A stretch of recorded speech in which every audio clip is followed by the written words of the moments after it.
aga, Pilipinas! Mayong aga po, kag subong, nag-ubragali ako last night sang pandesal. So, lutuon ko siya subong nga aga. Ipakita ko sa inyo ang akon nga pandesal nga ginhimo. So, this is the pandesal na akon nga ginhimo. Tingnan niyo naman, oh. So, ginbutang ko siya sa may air fryer. O, diba? Ang lalaki ng aking pandesal. Oh, well. Yung gagamitin ko sa pagluluto ng aking pandesal is itong aking air fryer. So, it's bread yung gamitin natin. Tapos, the 16. Wala daw ninyong ako nga pandesal sa air fryer. O, diba? Kaganda.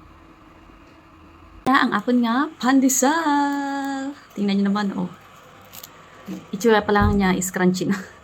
So, tingnan nga natin yung kanyang loob ba. Init. Oh. Tingnan nyo naman yung kanyang loob.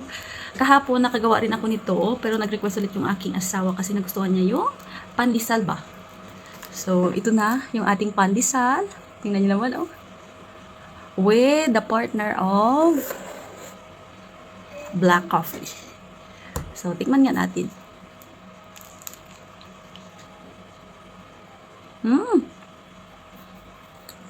Para sa akin, mas madaling magluto ng ganito ba. Very helpful talaga para sa akin yung air fryer.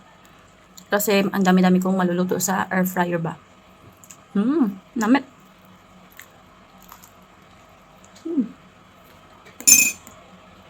Cheers for the black coffee.